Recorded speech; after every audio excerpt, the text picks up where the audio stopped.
Hello friends, Radhe Radhe. आइए आज हम बात करते हैं मधुमालती प्लांट के बारे में। ये जो सामने आप प्लांट देख रहे हैं, ये है मधुमालती का हाइब्रिड वाला प्लांट।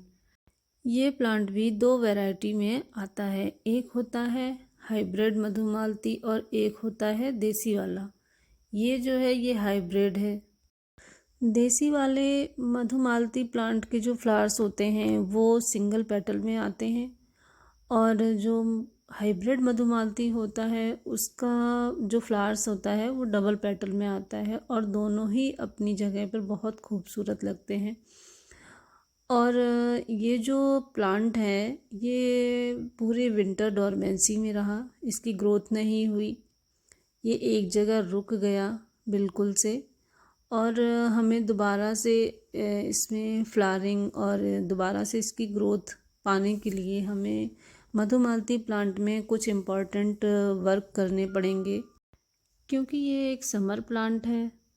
तो इसमें पूरी गर्मी और बरसात अच्छी फ्लावरिंग होती है, और विंटर में ये डोरमेंसी में रहता है। इसलिए अब इसका फ्लावरिंग का टाइम आ रहा है, तो अब हमें कुछ इम्पोर्टेंट वर्क कर लेने चाहिए ताकि ये इस प्लांट पूरी ताकत और पूरी एनर्जी के साथ हमें फ्लावरिंग दे सके और हमारे गार्डन को सुंदर बना सके।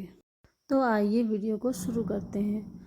तो देखिए, ये है मेरा विंटर के बाद मेरे जो मधुमालती का प्लांट है उसकी जो प्रेजेंट में कंडीशन है वो कुछ इस तरह से है। तो आप देख सकते हैं इसमें ना कोई लीव्स बची है, कुछ भी नहीं है इसमें। और जो भी खरपतवार थी, आप देख सकते हैं कितनी सुंदर ये घास है और इसमें कितना सुंदर फ्लावर्स है। तो प्रकृति में जो भी चीज़ें हैं उस अपने आप में बहुत ही सुंदर हैं। वो चाहे घास हो, चाहे पेड़ पौधे हों, पशु पक्षी हों, कुछ भी हो, वो सब अपने आप में सुंदर है।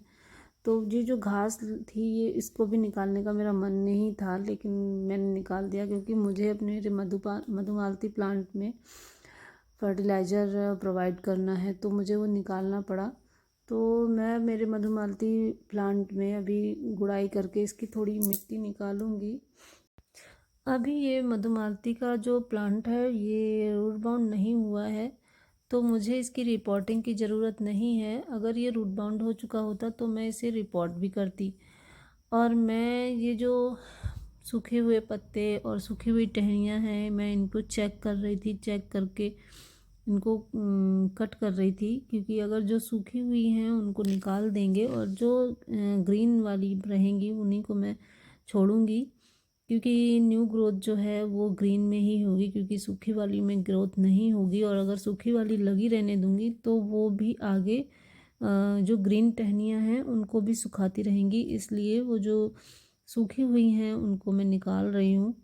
और मेरे प्लांट की ये जो कंडीशन है, मैं विंटर में भी इसको बीच बीच में चेक करती रही कि ये ग्रीन है या सूख गया है, क्योंकि ये मैंने ग्रीन नेट के नीचे नहीं रखा था, ये खुले आसमान के नीचे था।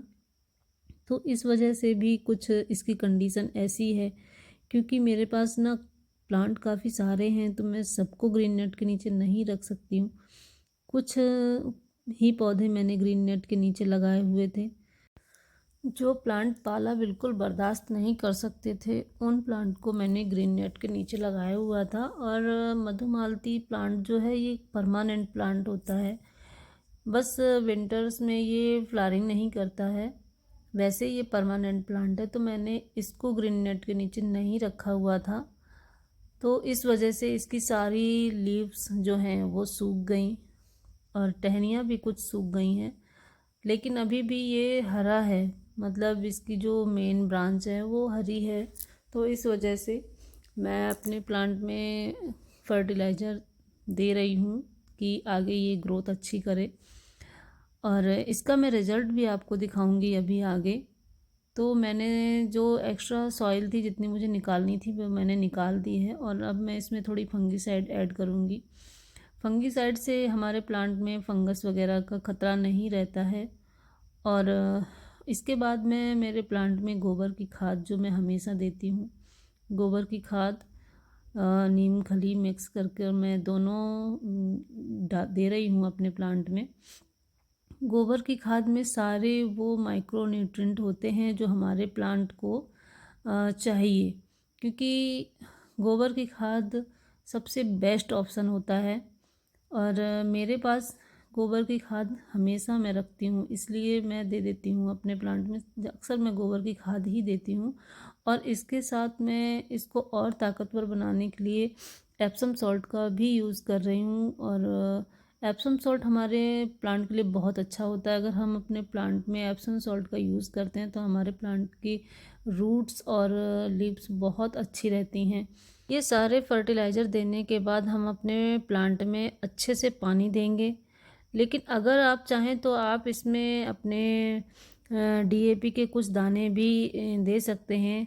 डीएपी के दाने में पोटेशियम और फास्फोरस मैग्नीशियम अच्छी मात्रा में होता है, तो हमारे प्लांट के लिए डीएपी के कुछ दाने भी अच्छे हैं। और आप अब देख सकते हैं मेरे ये मधुमालती प्लांट का रिज़ल्ट। ये करीब करीब 25 दिन बाद का रिज़ल्ट है।